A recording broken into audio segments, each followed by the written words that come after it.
Calling all Less Than Jake fans. The second leg of the Summer Circus 2025 is happening soon. We'll be starting out west in Phoenix, Arizona on Friday, July 25th, and taking it all the way through until Saturday, August 16th, where we wrap it all up in Nashville, Tennessee. Join us for a night of rambunctious ska punk music with our friends Fishbone,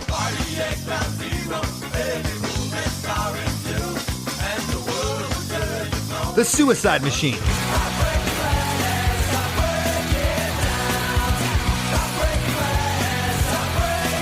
and Catfight.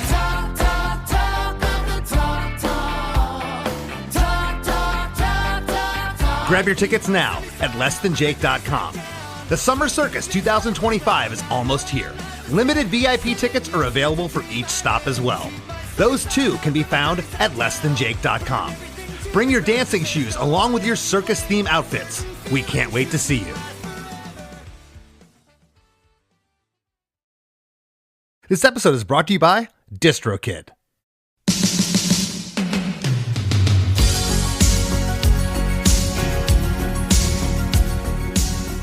Hey everybody, Chris DeMakes A Podcast producer Chris Fafali is here. It's Throwback Thursday again, and this week we're throwing it all the way back to June 27th of 2022 when Darryl McDaniels, aka DMC, sat in for episode 109 of the show to discuss the writing, recording, release, and legacy of Run DMC's It's Tricky. Something pretty cool. A few months back, I actually met DMC at a Super Bowl party in New Orleans. He couldn't have been nicer, totally remembered being on the show, talked to me about his new music project, and said he wanted to come back on. So I got to find a way to reach out to him and get him back on because he's such a good guest, as you're about to hear. I'm telling you, this guy is as authentic and real as he comes off in this episode in real life, and it was amazing to meet him. So this song, It's Tricky, has gone on to become a classic, but it only peaked at number 57 on the Hot 100 on April 11th, 1987. You want to know what the top 10 was that week? Steve Winwood was at number 10 with The Finer Things. Wang Chung was at number 9 with Let's Go. Lou Gramm at 8 with Midnight Blue. Number 7 was Prince with Sign of the Times. Exposé was at 6 with Come Go With Me. Crowded House was at number 5 with Don't Dream It's Over. Number 4 was Genesis with Tonight, Tonight, Tonight. Aretha Franklin and George Michael were at number 3 with I Knew You Were Waiting. Lean on Me by Club Nouveau was at number 2. And the number 1 song on April 11th of 1987 was Starship's Nothing's Gonna Stop Us Now.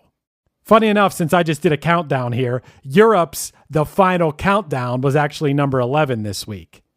It's Tricky sat at number 57, right between David Bowie's Day In, Day Out at 56 and Atlantic Star's Always at 58. Okay, enough chart recaps for you. Let's get to the episode because this is a great one. From June 27th of 2022, this is episode 109 of Chris DeMakes A Podcast. Darryl DMC McDaniels discusses Run DMC's It's Tricky. This speech is my recital. I think it's very vital to rock around. That's right. On time. It's tricky. Here we go. It's tricky to rock. Hey everybody. Today's guest is Darryl DMC McDaniels, MC for Queens, New York rap legends Run DMC. Together we take a deep dive into the writing, recording, and inspiration behind the smash hit It's Tricky, taken from their 1986 multi-platinum album Raising Hell. Darryl takes us back to the early days when him, Run, and Jam Master Jay were just kids, rapping and showing off their rhymes to kids in the park, then taking those already constructed pieces into the studio to create recordings out of them. He mentioned that they were always well-oiled and prepared upon going into the studio, and that's something that he still does to this day.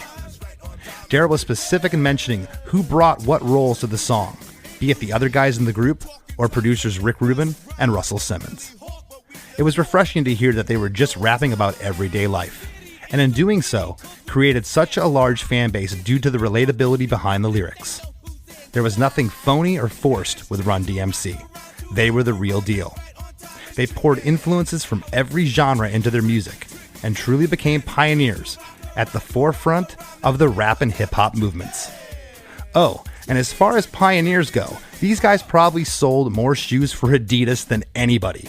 Their look and style was adopted by legions of fans, and that product placement and branding became a staple among musicians and bands from that moment on. So get ready to rock a rhyme that's right on time. This one is awesome.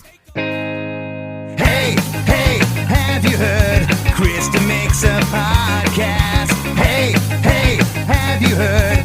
Chris DeMakes A Podcast. Hey, hey, have you heard? Chris DeMakes A Podcast. Hey, hey, have you heard? Chris DeMakes A Podcast. Darryl, how are you? What's happening? How you doing? Doing great. I got to tell you, I'm going to get this out of the way. A little starstruck. I am so honored to talk to you. Thank you so much. Where'd you grow up at? I grew up in Florida. Okay. I grew up about 100 miles south of Tampa. Oh, nice. And I play in a band, and we're from Gainesville, Florida. I've been doing it for 30 years. And I'm an 80s kid. I grew up watching you on TV, and talking to you is absolutely surreal. So again, thank you. So cool. You know, there's so much to talk about. You know, we're gonna break down It's Tricky today, top to bottom, one of my favorite Run DMC songs. But, you know, you guys are such pioneers of a whole scene. And when I think of movements in music, you had your, you know, the late 50s Elvis, Yeah. Chuck Berry. Right. Then you got into the Beatles, and you had James Brown, and the Right. 70s Stevie Wonder, and Right. then you had rap, and the next one maybe would have been Nirvana in 91. Oh, Just for these sure, things, yeah.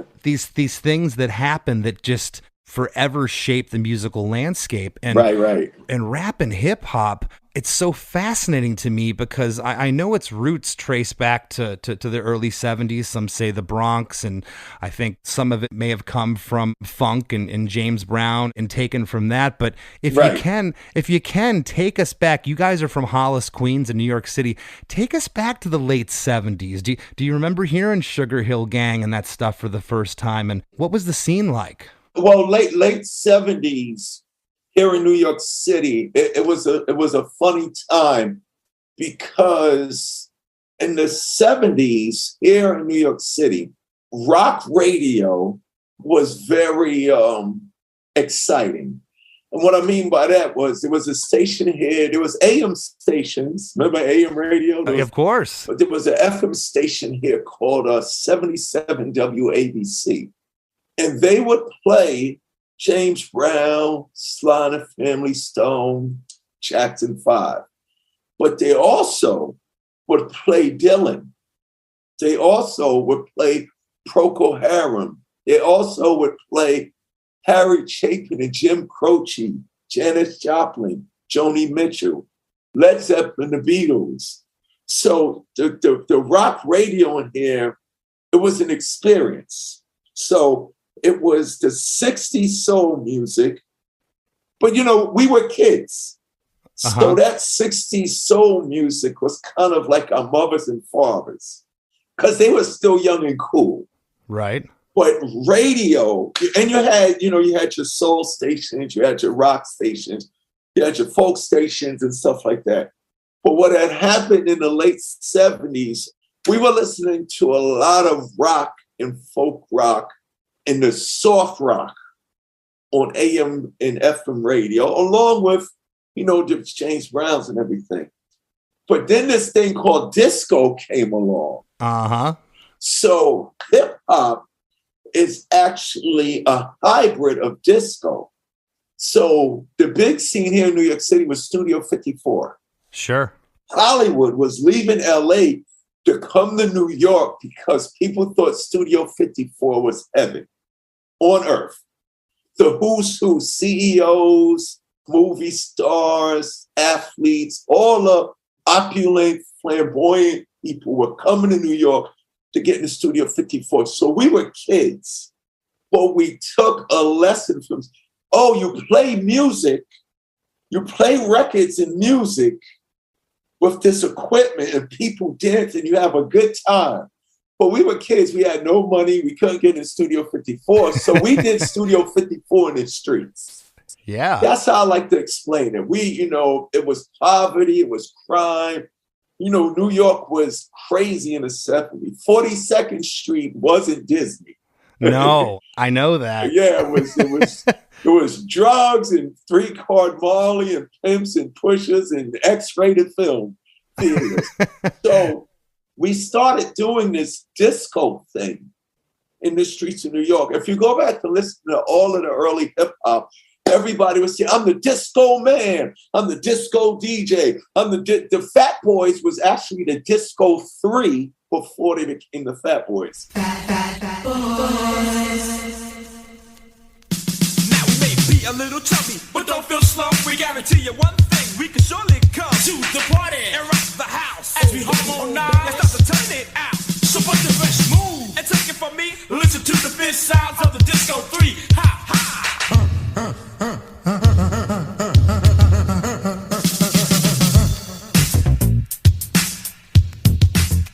Wow. And you mentioned something, and I mentioned Sugar Hill Gang a little bit ago, but if you listen to Rapper's Delight, I mean, that's pretty much a disco track with a rap yes. with a rap vocal delivery over. Yes. It's like I could see how it was born out of that. Yep. See, I am Wonder Mike, and I like to say hello. To the black, to the white, the red, and the brown, the purple, and yellow. But first, I gotta bang, bang, the boogie to the boogie. Say up, jump the boogie to the bang, bang, boogie. Let's rock.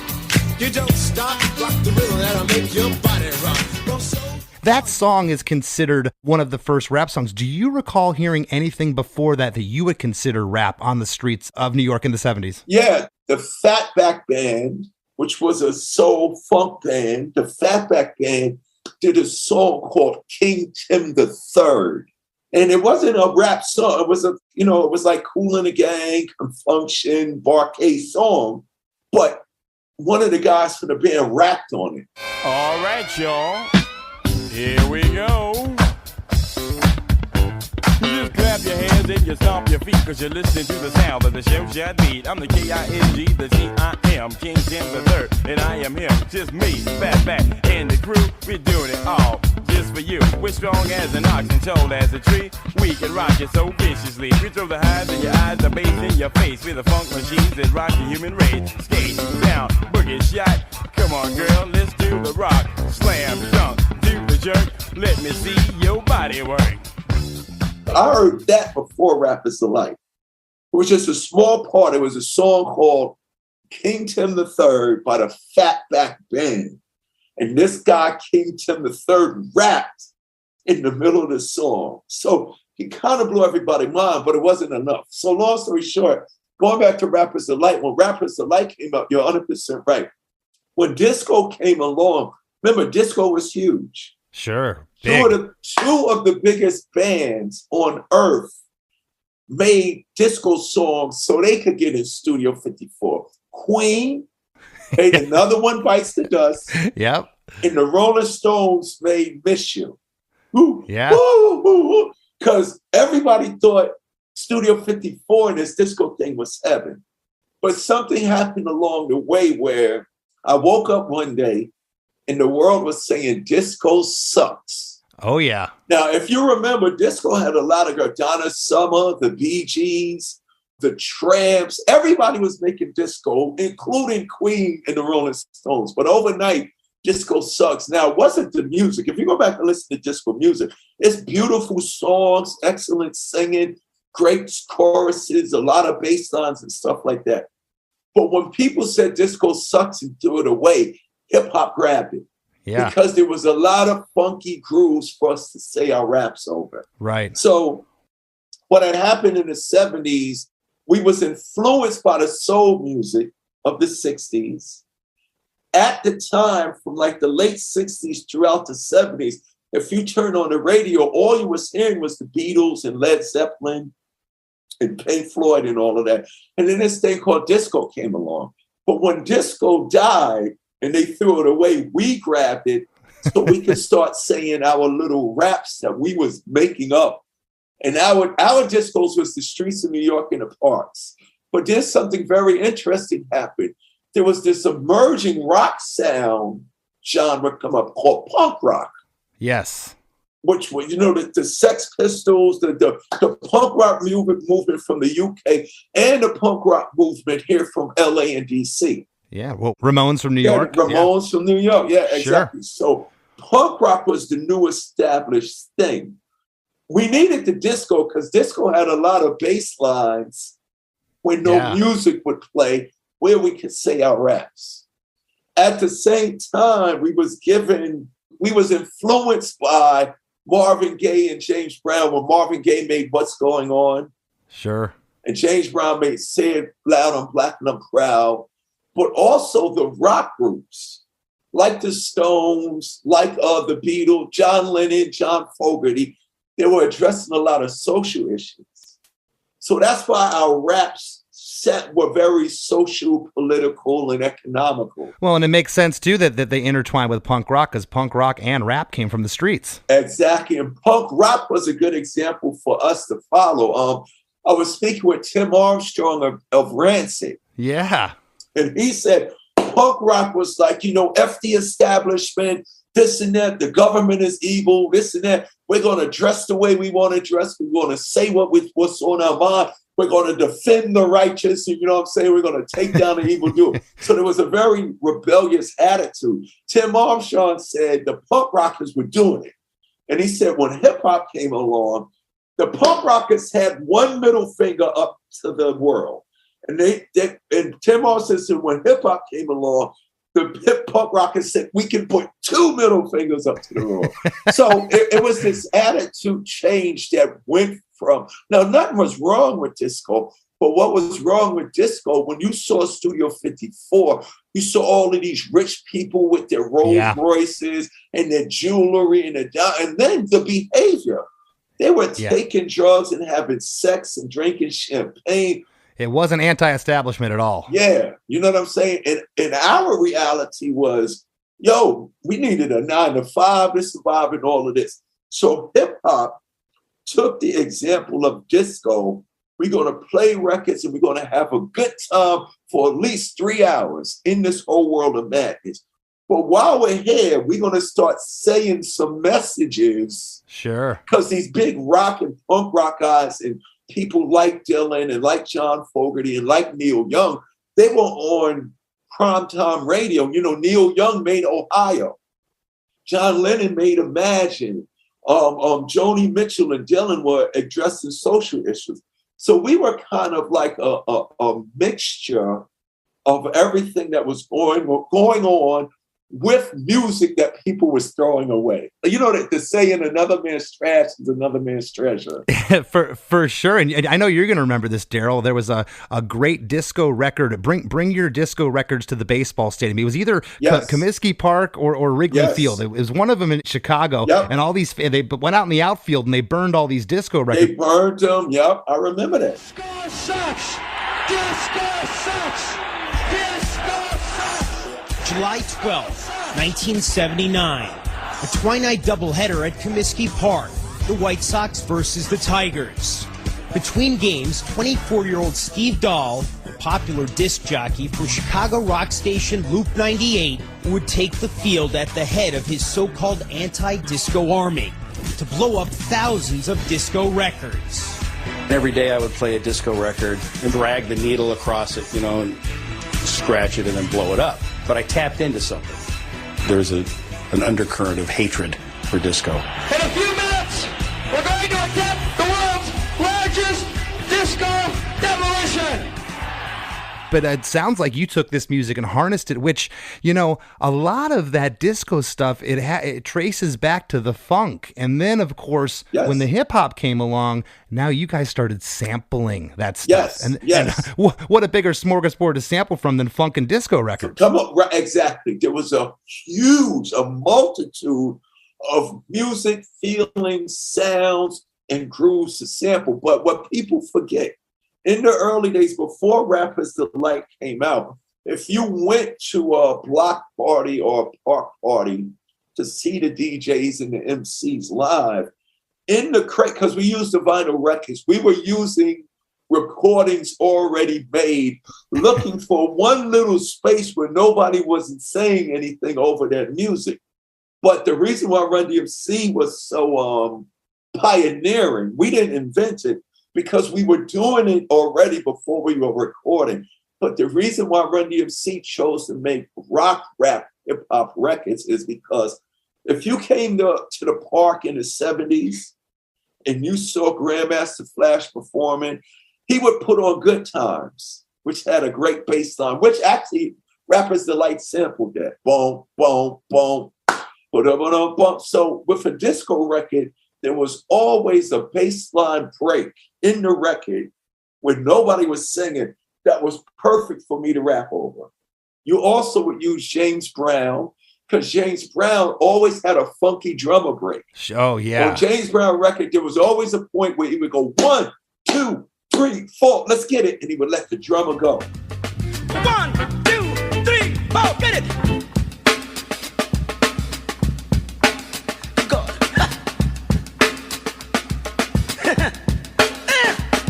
Ain't it funky? Ain't it funky? Ain't it funky? Jazz records. Bob James. Run DMC's Peter Piper is a sample of Bob James' Mardi Gras. and if you know Gangstar with DJ Premier and Guru, Guru and them, they did a record called Jazzmatazz. So every genre of music was an opportunity for us to utilize that great section of music to tell our new stories. But in the crates of the DJs in the 70s were rock records. Rush Tom Sawyer. As you know, Aerosmith's Walk This Way. Oh, yeah. Queen's another one, Bite the Dust, and We Will Rock You. If you listen to the Beastie Boys, Led Zeppelin samples all through it. So basically what hip-hop did, Grandmaster Caz of the infamous Cold Crush crew said hip-hop didn't really invent anything. We reinvented everything. That is an amazing quote. And you know what is so fascinating to me going to this episode was you were just kids, man. You didn't know that you guys were changing the world. No, you were just doing your thing, man. Right. You were hanging out in the park. You were seeing Grandmaster Flash. You were listening to rock records, jazz records, disco and we records. Was like, yo, this sounds so cool. Let me tell my story over it. Yeah. You know well, you guys began in '83. In '84, you released the self-titled first record, Run DMC, on March 27th of '84. It was the first rap album to go gold, which happened on December of that year, 6 months later. That's crazy. I know. 1985, you released Kings of Rock on January 21st of that year. Saw the band adopting a more rock-influenced sound, rap rock fusion on tracks like Rockbox and Kings of Rock. And then 86 happened. You guys got, with Russell Simmons producing in accordance with Rick Rubin, Raising Hell, released on May 15th of 86, which this is the first platinum hip-hop record that went on to become multi-platinum, contained the hits My Adidas, Walk This Way, which changed the world, was the first rap rock crossover hit, not only elevated you guys to a new audience, but revitalized Aerosmith's career, which for the listeners, Darryl is wearing an Aerosmith shirt right now. Exactly. But what a cool video! I mean, I knew Aerosmith, but they kind of were looked at. Let's not lie, they were kind of looked at as dinosaurs by that point. They were a 70s band, and here were these young kids that revitalized their career.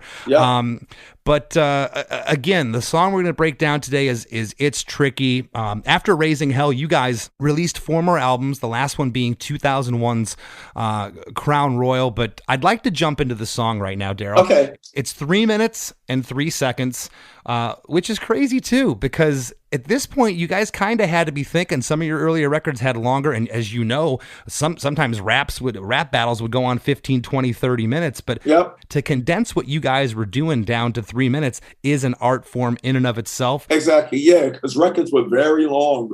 Rappers Delight is like 8 hours long.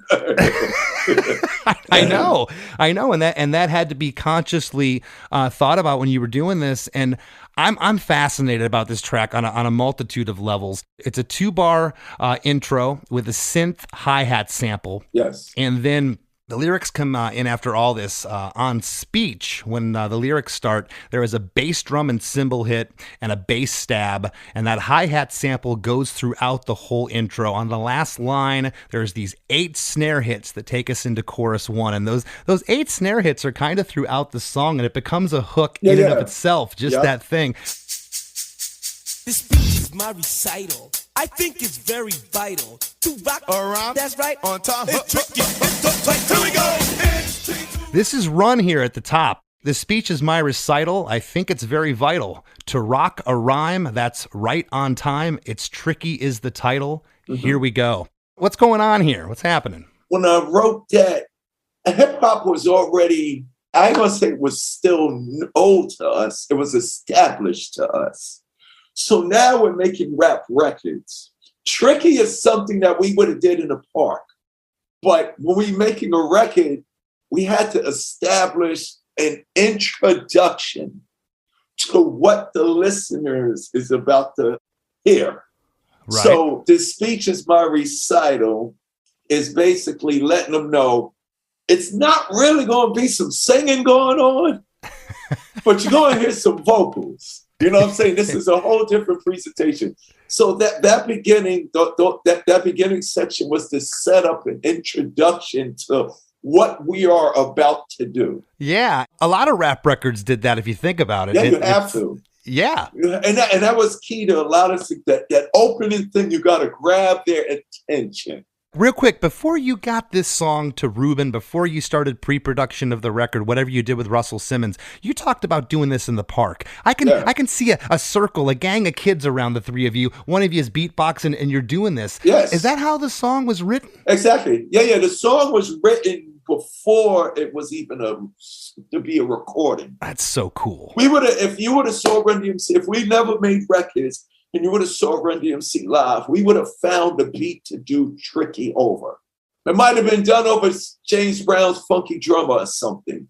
We'd have probably did it over Kraftwerk's Numbers. Remember Kraftwerk Numbers? Boom, da, boom, da, 1, 2, 3, uno, dos. We probably did it over Kraftwerk's Numbers.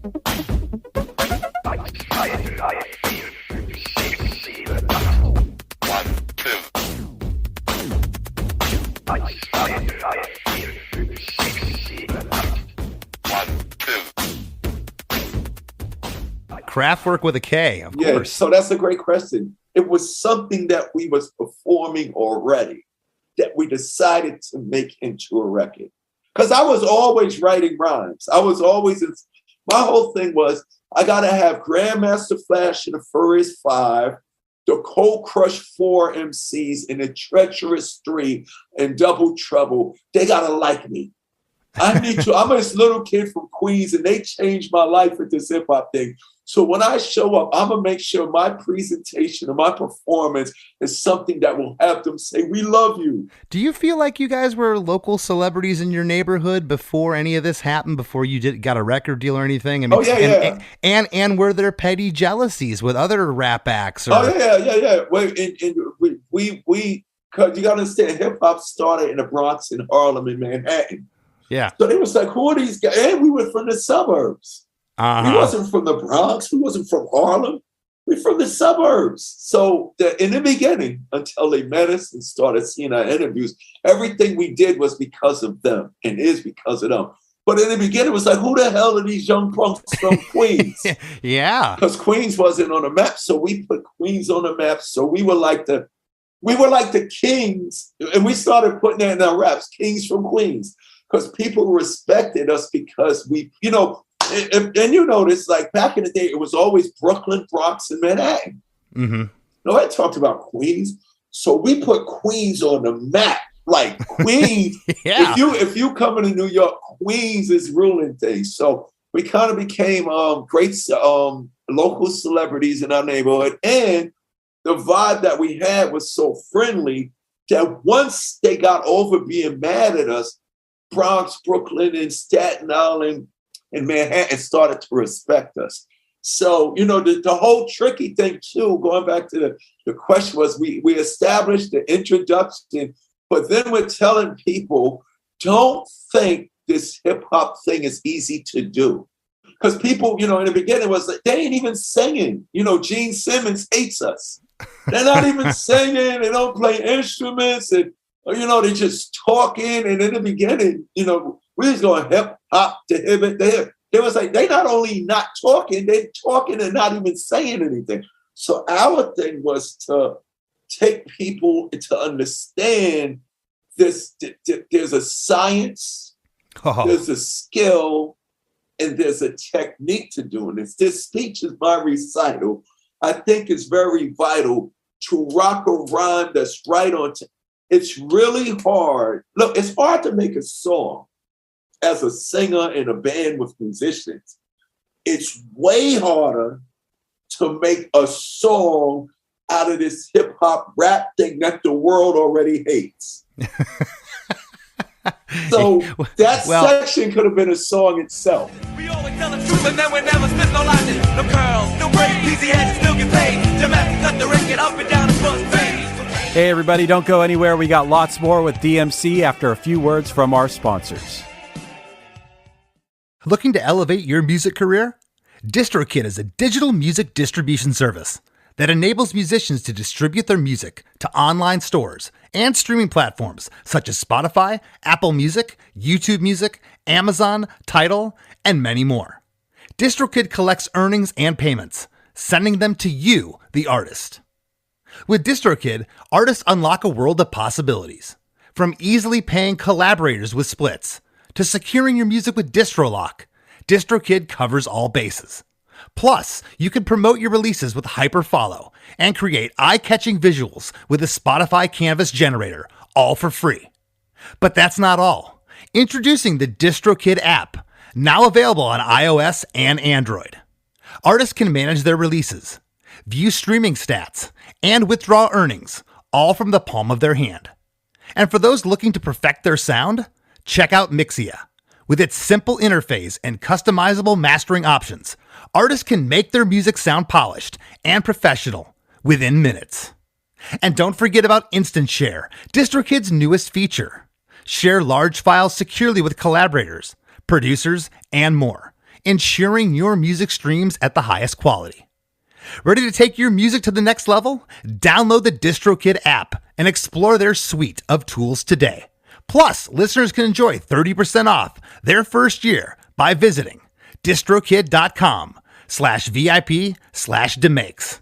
That's distrokid.com/VIP/DeMakes. When you think about businesses that are selling through the roof, like Skims or Allbirds, sure, you think about a great product, a cool brand, and great marketing. But an often overlooked secret is actually the businesses behind the business, making selling and for shoppers buying simple. For millions of businesses, that business is Shopify. It's home of ShopPay, the #1 checkout in the world. You can use it to boost conversions up to 50%, meaning way less carts going abandoned and way more sales going through to checkout. Upgrade your business and get the same checkout Allbirds uses. Sign up for your $1 per month trial period at shopify.com/income, all lowercase. Go to shopify.com/income to upgrade your selling today. Shopify.com/income. This episode is brought to you by State Farm. Checking off the boxes on your to-do list is a great feeling. And when it comes to checking off coverage, a State Farm agent can help you choose an option that's right for you. Whether you prefer talking in person, on the phone, or using the award-winning app, it's nice knowing you have help finding coverage that best fits your needs. Like a good neighbor, State Farm is there. On WhatsApp, no one can see or hear your personal messages. Whether it's a voice call, message, or sending a password. To WhatsApp, it's all just this. So whether you're sharing the streaming password in the family chat or trading those late-night voice messages that could basically become a podcast, your personal messages stay between you, your friends, and your family. No one else. Not even us. WhatsApp. Message privately with everyone. Lowe's knows when you're looking for reliability, the right brand makes all the difference. And now, Lowe's is the exclusive home improvement retailer for the Whirlpool water treatment line, including their Wi-Fi softener, under-sink filtration system, and more. With Whirlpool's proven performance and our everyday low prices, better tasting, better quality water is within reach. Shop pro-trusted brands like Whirlpool and more, in-store or online. Lowe's, we help, you save. Membership means more with American Express Business Gold. Earn 4 times membership rewards points in your top 2 eligible spending categories every month, including eligible U.S. advertising purchases and select media, and U.S. purchases at restaurants, including takeout and delivery. What are you waiting for? Get the card that flexes with your spending every month. Terms and points cap apply. Learn more at americanexpress.com/business-gold. Amex Business Gold Card. Built for business by American Express. If you like music and you like podcasts and you like to laugh and you like to learn, you need to immediately subscribe to One Hit Thunder. Each week on the One Hit Thunder podcast, we dive deep into the story and back catalog of a one-hit wonder band or artist. From there, we have a good, healthy discussion as to whether they brought the one-hit thunder or were nothing more than a one-hit wonder. We have a huge back catalog, and we've done episodes on everything from Don't Worry, Be Happy and the Macarena to King of Wishful Thinking and Cumbersome.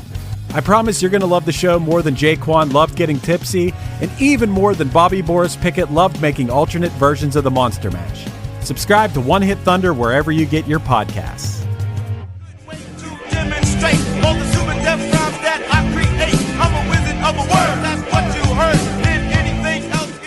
And now, back to the show. I remember as far back as probably 6th grade telling kids that we'd be talking smack on rap. I'm like, well, you do it. Let me hear your flow. Let me hear your delivery. Exactly. And they would never come to the table and be able to do it. Because you could say, oh, they're just talking over a beat. There's no talent there. I'm like, Right. You know, you try doing what these guys were doing. You try doing what, any of the first guys, the pioneers, I'm calling it, you guys, Grandmaster Flash, and keep going on. Try doing a delivery like Eminem. Try to do right. Yeah, come on. Try to do the message. It's like a jungle sometimes. And like it's very emotional. Push me, cause I'm close to the edge. I'm trying not to lose my head. It's like a jungle sometimes. It makes me wonder how I keep from going under. It's like a jungle sometimes. It makes me wonder how I keep from going under. My brother's doing fast on my mother's TV. They thought it was even disrespectful to the ABCs. Like they didn't give it no respect. The other thing that was cool about rap is you got a lot of information in the song, man. Think of how many words you guys could pack in. It was definitely an art form. Well, after the intro, we get right into chorus 1. It's tricky to rock around. That's right, on time. It's tricky. It's tricky. It's tricky to rock around. That's right, on time. It's tricky. I met this little girl. It's tricky to rock a rhyme. To rock a rhyme, that's right on time. It's tricky. It's tricky. It's tricky to rock a rhyme. To rock a rhyme, that's right on time. It's tricky. Tricky. And then I wrote it's the Latin tongue roll. Tricky. Yes. Run does that. He's good with doing that. Not everyone could do that tongue roll thing. I can't do it. He did it. And I perform it a lot with Mark McGrath. Oh, yeah. Sugar Ray, I perform with him a lot of times. He does it, too. He's really good with it. This is tripping me out reading these. I've had a lot of artists on here be like, man, it's so weird to hear my words, spoken back to me. It's very weird. Kind of funny. But the guitar work here, Darryl, is a sample of My Sharona by the Knack. Yep.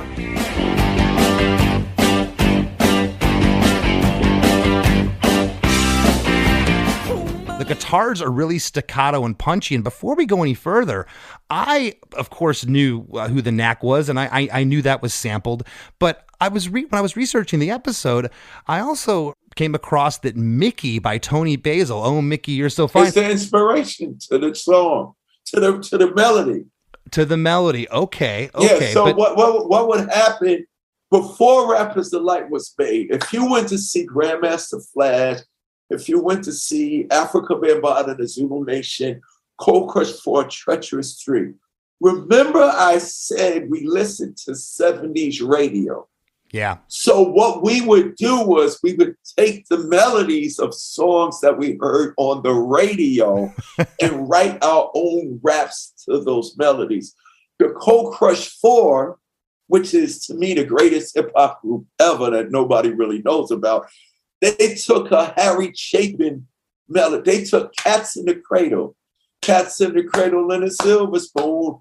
Little boy blue and a man in the moon. When you coming home, son, I don't know when we'll get together again. They made a route. We called them routines, rap routines.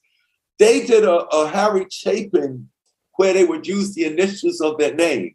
So Grandmaster Cass was GMC, Jerry D. Lewis, like Jerry Lee Lewis, Jerry D. Lewis was JDL, Easy AD was EAD, and the Almighty KG was AKG. So they took Harry Chapin's melody and they would do things like the initials of my name are GMC.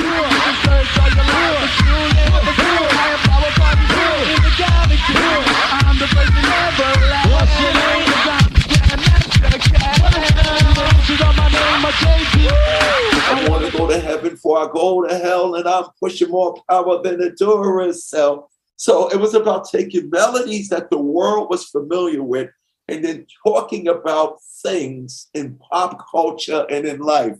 I didn't hear that outright, but now that you're explaining it, I totally get it. I can hear the Mickey reference now. So, right. So when Mickey came out, I was sitting and I was going, oh, Mickey, you're so fine. You're so fine, you blow my mind. Hey, Mickey. Hey, Mickey. Oh, Mickey, you're so fine, you blow my mind. Hey, Mickey. And everybody's hating on hip hop right now. They don't understand how tricky it is to write a rhyme. That's how I came. I was sitting there one day and I was listening to Mickey, and then I said, I'm gonna write something today. And then I said, they don't understand how tricky, how hard it is to write a rhyme. Yeah. And I was like, oh, I'm gonna go instead of I'm gonna tell the word it's tricky to write a rhyme, and that's how it came together. That is awesome. Well, after chorus one, we get into verse one. Met this little girlie, her hair was kind of curly. Went to her house and bust her out. I had to leave real early. These girls are really sleazy. All they just say is please me, or spend some time and rock a rhyme. I said it's not that easy. I met this little girlie. Her hair was kind of curly. Went to her house and bust her out. I had to leave real early. Yes. And Run comes in the last two lines. These girls are really sleazy. All they just say is please me or spend some time and rock a rhyme. I said it's not that easy. That's basically, girls always want something from you. They're always controlling you, and you got to give in.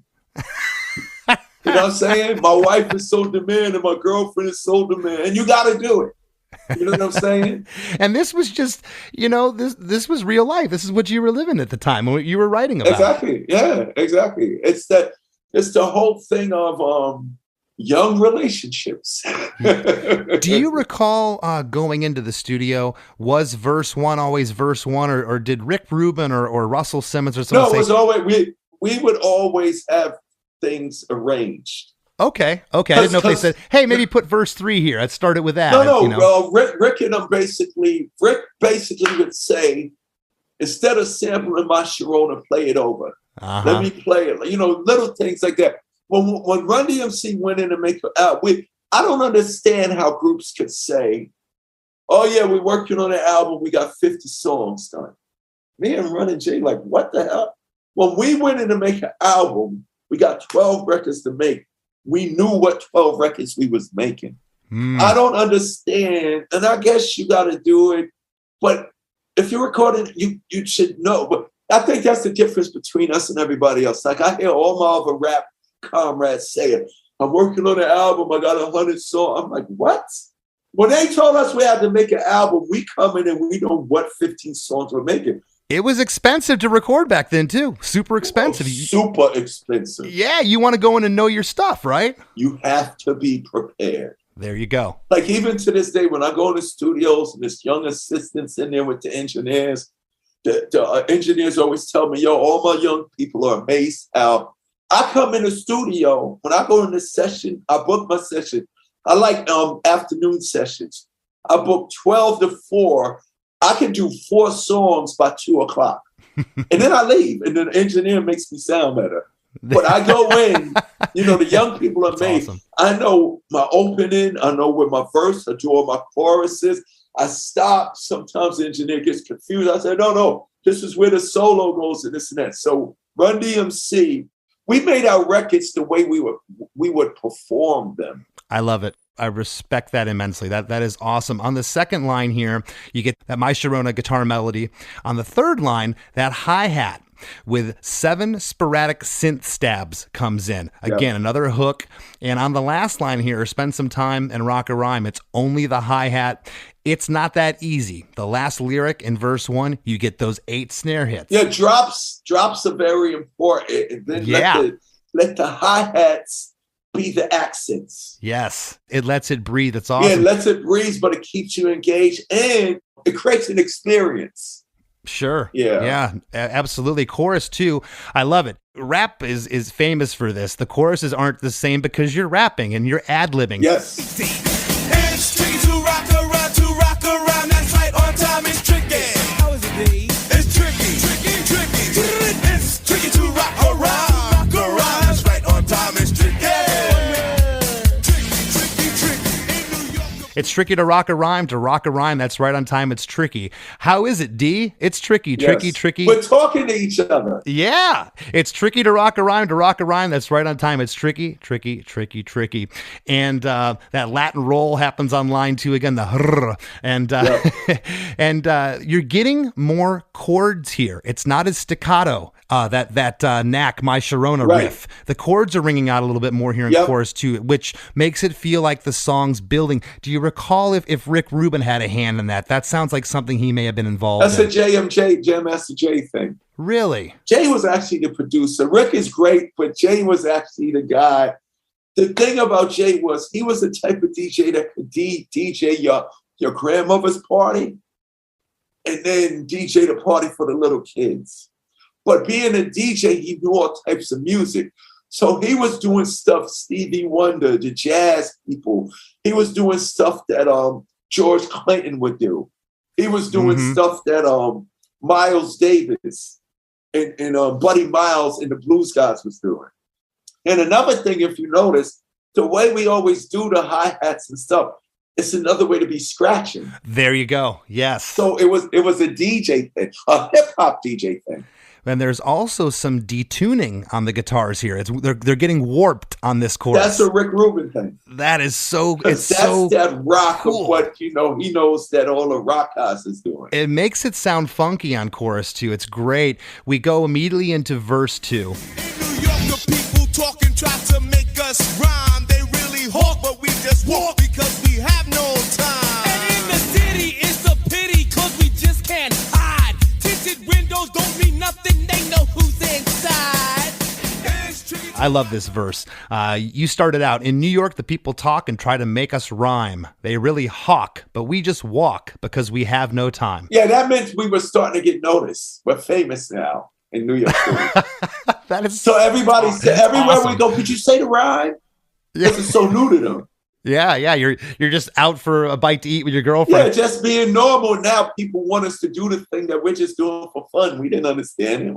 Why are you getting so excited about that? We just rhyming. You were somebody, and then Run comes in, and in the city, it's a pity because we just can't hide. Yep. Tinted windows don't mean nothing. They know who's inside. We started to be like every time people saw a limo or a helicopter, that's Run DMC. Oh, man. You know what I'm saying? We started becoming celebrities. That's cool that you're just verbatim writing about it. There's only 2 sporadic guitar chords in this whole verse. I love how sparse it is here. On City, the third line here, there's this guitar from my Sharona. It's just 2 chords that happen there, and then they know who's inside those 8 snare hits. Yep. That hook. I'm calling it a hook. It's part of Yeah. It wouldn't be the same song without it. Chorus 3, the lyric is yet different. It's tricky to rock around. That's right, on time is tricky. How is it, D? Tricky. It's tricky to rock around. That's right, on time is tricky. Tricky, huh? It's tricky to rock a rhyme that's right on time. It's tricky. How is it, D? Tricky. It's tricky to rock a rhyme that's right on time. It's tricky. And then you both say, huh? Oh, yeah, exactly. Big spirited huh. That's that classic Melly Mel. Oh. Grandmaster Melly Mel. Yes. Awesome. The feel and the placement of the guitars on chorus 3 are different from chorus 1 and chorus 2. That's a Rick Rubin thing.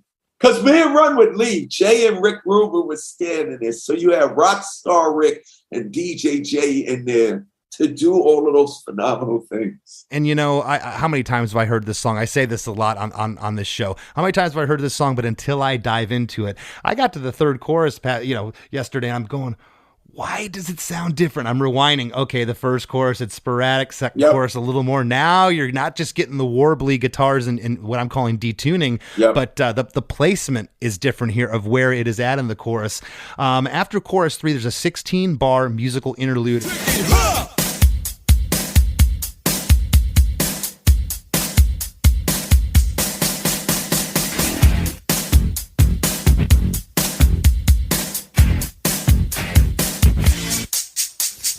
It's 8 bars, just drums. On the 7th bar, there's that 8 snare hits again. That's crazy. The last 8 bars are just synth stabs. There's some like slight record scratching and that hi-hat sample for 2 bars before we go into verse 3. When I wake up, people take up mostly all of my time. I'm not singing funky ringing cause I make up a rhyme. I'm not bragging, people nagging cause they think I'm a star.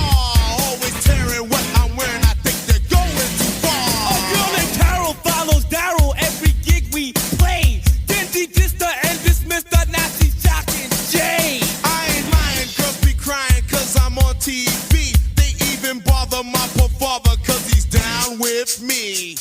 Verse 3 is a double verse, and this verse is great. When I wake up, people take up mostly all of my time.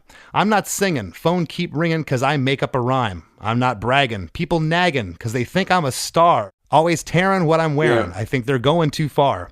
A girl named Carol follows Darryl every gig we play. Then D dissed her and dismissed her. Now she's jocking Jay. Yeah, she couldn't get me, so she ran to Jay. So that whole section, remember on the Beatles movie when he was running? Yeah. The whole movie, that's what that's about. That's what started to happen to us. Yeah, like where the fans are like chasing him, going crazy. Hard Day's Night. Yeah, Hard Day's Night. Hard Day's Night. So that's what that is. That is cool. The last line is, I ain't lying, girls be crying because I'm on TV. They even bother my poor father because he's down with me. Yeah, exactly. Because my father, he worked for mass transit in New York City. He would go into work and he became famous because everybody found out I was his son. That is so. How proud was he, man? Yeah. Byford McDaniels, son of Byford, brother of Al. Banner's my mother, runs my pal. It's McDaniels, not McDonald's. These rhymes are Darryl's, those burgers are Ronald's. I ran down my family tree, my mother, my father, my brother, and D. I always included my family in my journeys. I know, and I love that about your band. There's something else I love that we're going to get to at the end. I don't want to get too much into it right now. I love that you guys never promoted the use of alcohol and drugs. Right. And you get into that in the last chorus here, and we're going to talk about it. But the guitar hook on the first 4 lines of verse 3, there's that My Sharona guitar hook. Yeah. On the middle lines here, it's just the drums. And the last 2 lines, on Ain't Lyin', there's a guitar stab on that lyric. And then the very last line, on Down, there's a guitar hit. And on With Me, it's just the hi-hat sample, With Me. Just for like 2 bars right there. Yeah, that's that Rick Rubin. Before we get into chorus 4, which is slightly different from all the other ones. It's tricky to rock a rhyme, that's right on time, it's tricky. Oh, it's sad. Tricky. It's tricky to rock a rhyme, that's right on time, it's tricky. There's another lyric change here. It's tricky to rock a rhyme that's right on time. It's tricky. How is it? Tricky. It's tricky to rock a rhyme that's right on time. It's tricky. Tricky.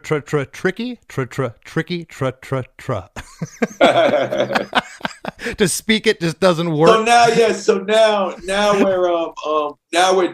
we're scratching with our vocals. Yes. And I put that in the notes here. Yep. I almost feel like record scratching came from some of that percussiveness that rap. Exactly. For sure. Yeah. That's exactly what it is. Yeah. It's great. DJs, Grand Wizard Theodore, Grandmaster Flash, Bambaataa, Charlie Chase, they started doing that with the records. After chorus 4, we come into the verse 4.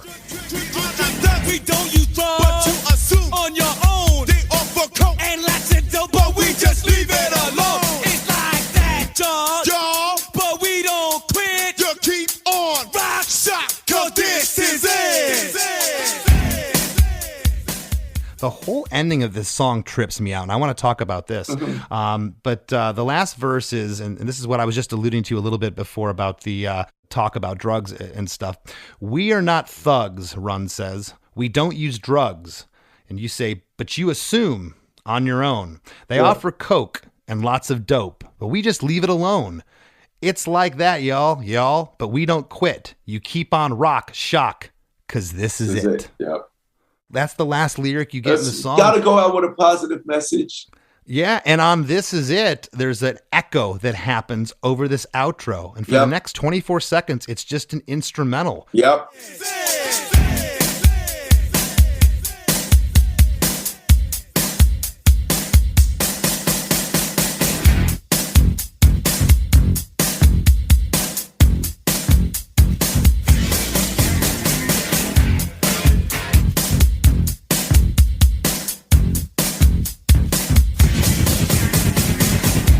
Did you guys ever talk about, because, at this point, this is your third record. You got Rick Rubin. You're trying to sell records. Was there talk about coming back to the hook of the chorus? Yeah. Okay, because Yes, that's a record-making thing. This is very odd. I remember thinking this end was odd as a kid. Not odd in a bad way, and I still think it's just, as a hit single, it's just, there's an outro. Like, it never comes back to anything. It's really interesting, but I think it's great. Let it ride out. Let them ride out and enjoy it.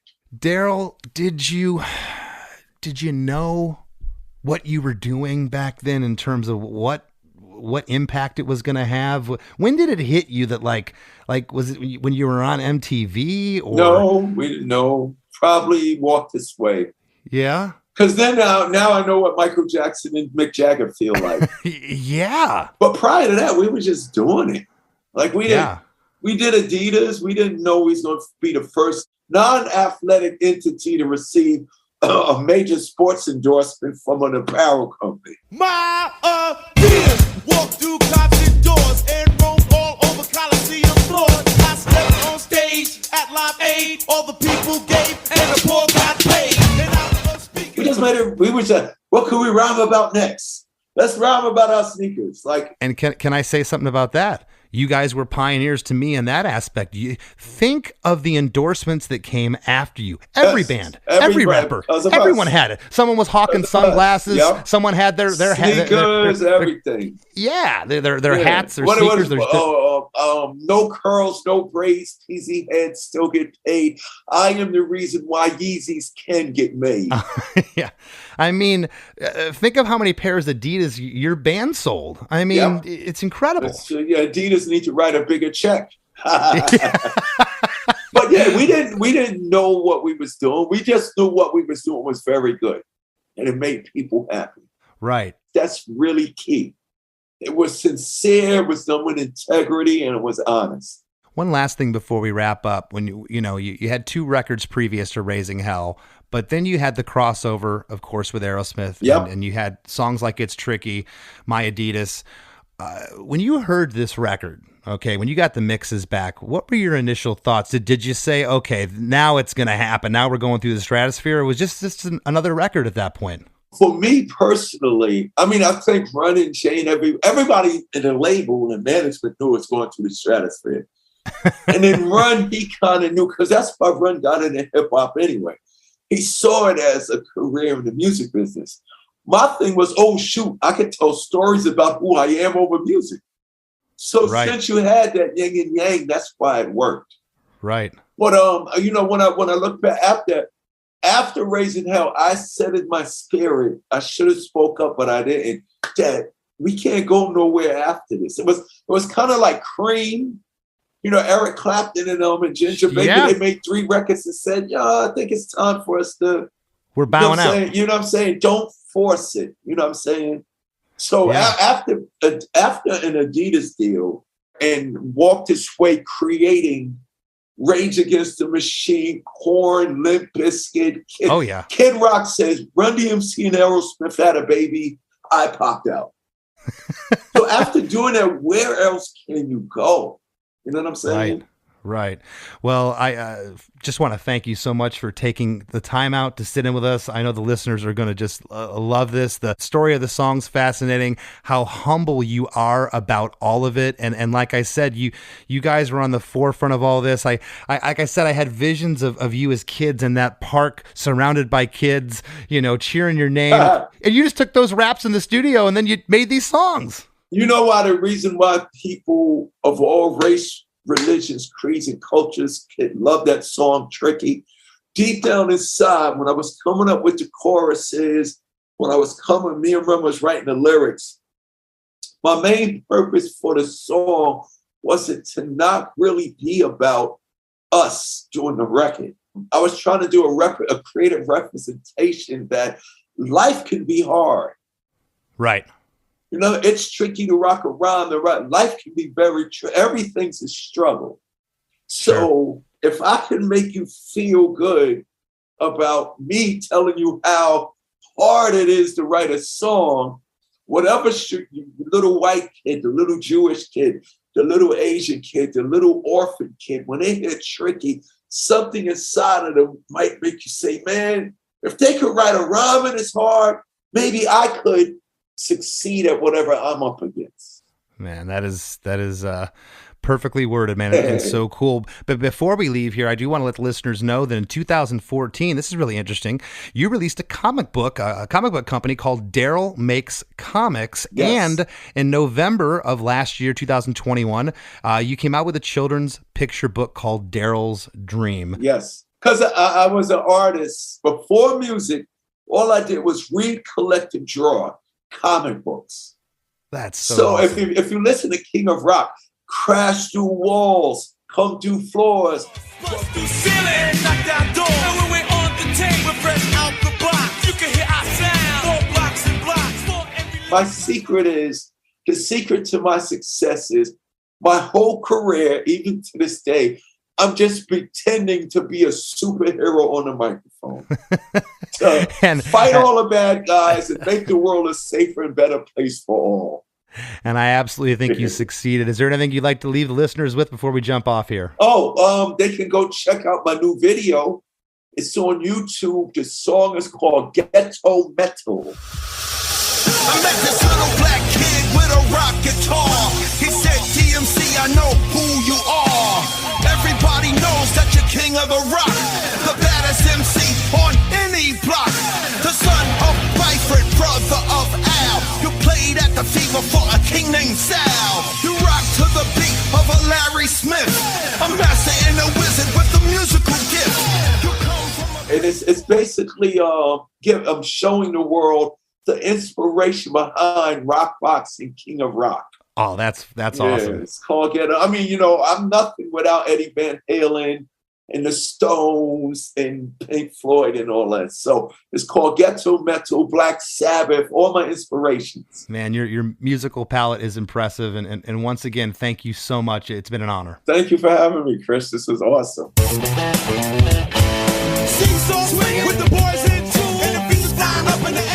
Wow, what an episode. We got lots to talk about after that one. So don't go anywhere. After a few words from our sponsors, we'll be right back with lots more Chris DeMakes A Podcast. Your burger is served, and this is our finest Pepsi Zero Sugar. Its sweet profile perfectly balances the savory notes of your burger. That is one perfect combination.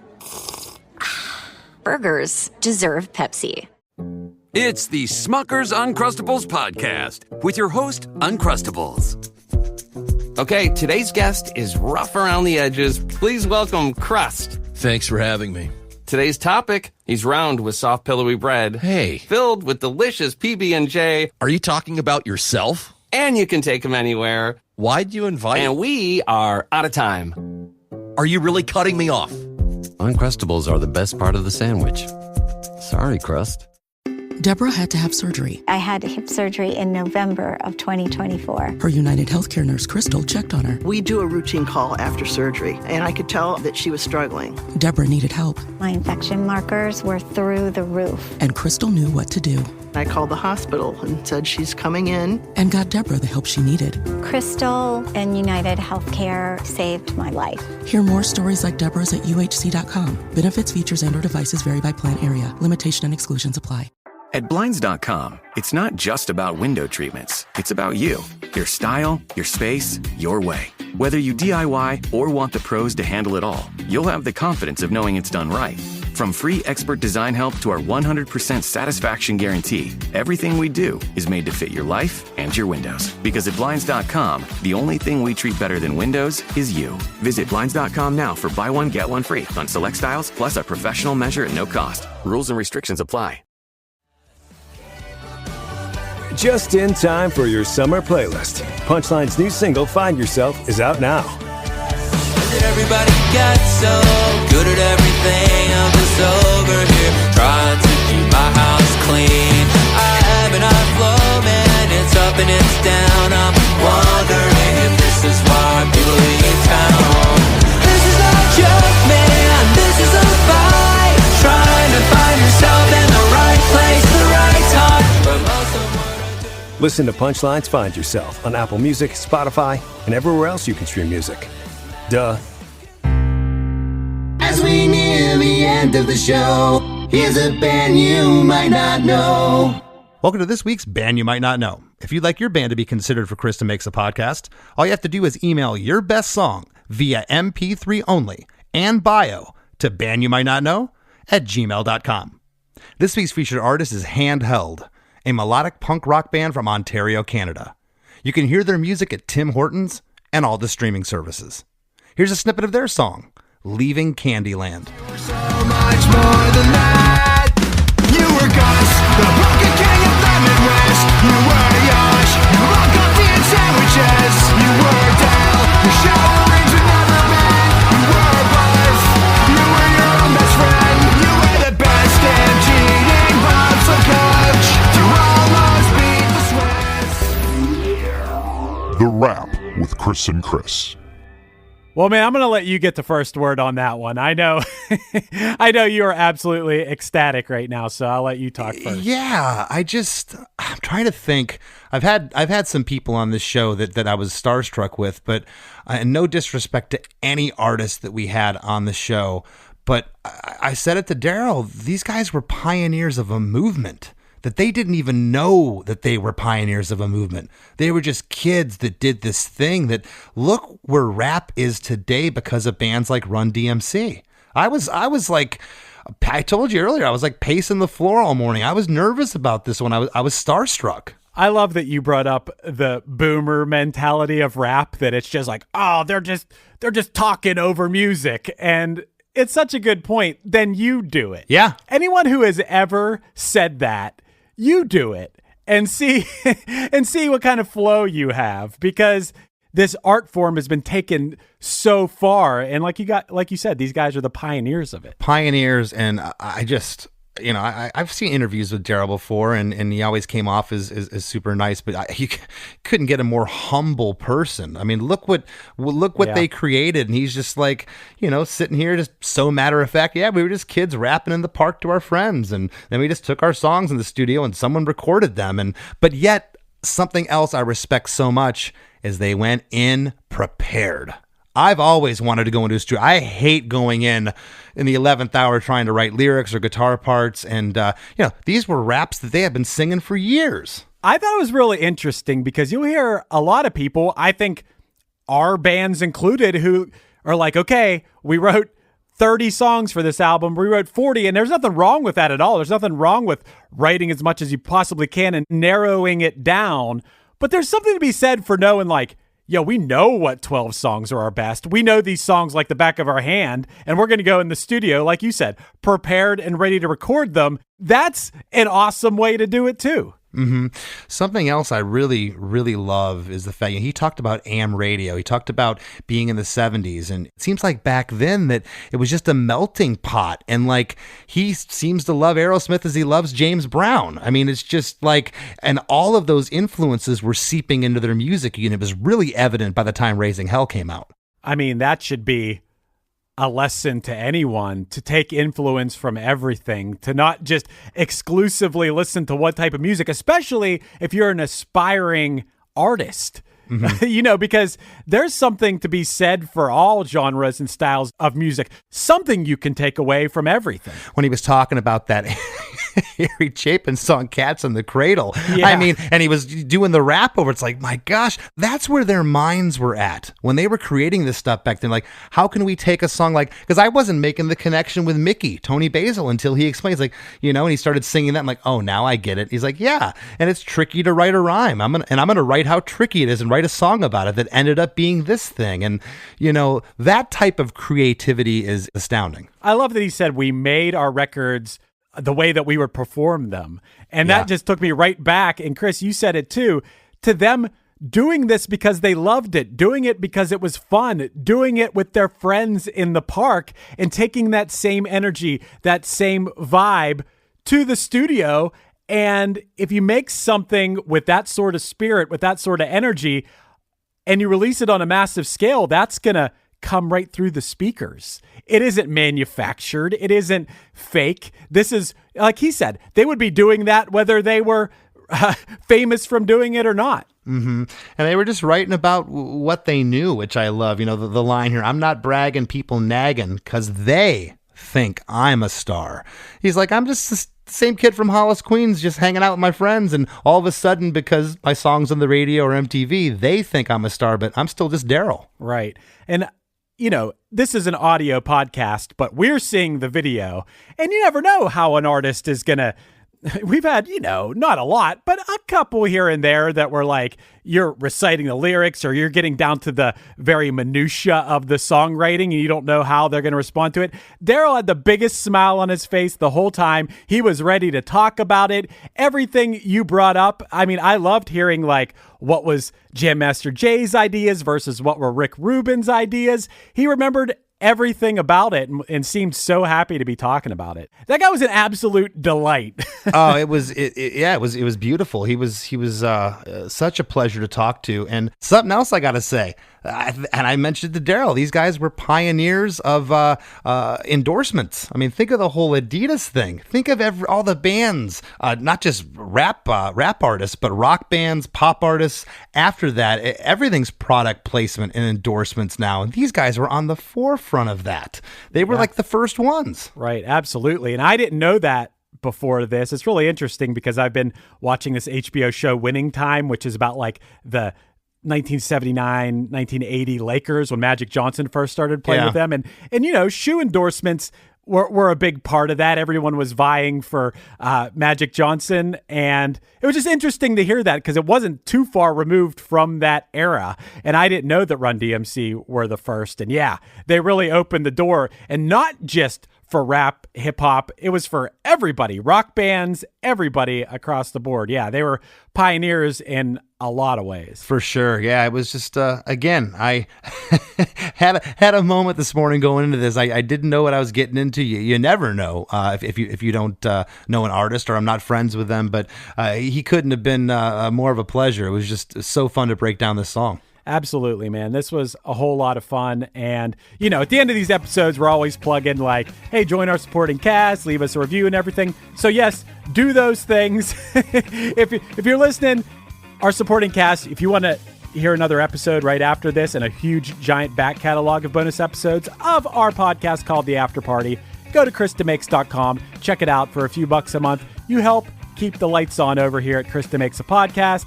If you enjoy this podcast, you can leave a 5-star review wherever you listen, Apple, Spotify, all the places that you listen to podcasts that have a review system. Maybe leave us that 5th star. And most importantly, I hope everybody enjoyed this episode today. I would find it hard to believe that anyone out there wouldn't have enjoyed this episode today, Chris. I know it's one of my favorites. Not just saying that, it was so awesome. If you haven't already, please join our Chris DeMakes A Podcast Facebook group and give me a follow at @LessThanChrisD. Want to thank this week's guest, Darryl McDaniels, DMC, for joining us, and we'll see you next week. Thanks for selling your car to Carvana. Here's your check. Whoa, when did I get here? What do you mean? I swear it was just moments ago that I accepted a great offer from Carvana online. I must have time traveled to the future. It was just moments ago. We do same-day pickup. Here's your check for that great offer. It is the future. It's the present and just the convenience of Carvana. Sorry to blow your mind. It's all good. Happens all the time. Sell your car the convenient way to Carvana. Pickup times may vary and fees may apply.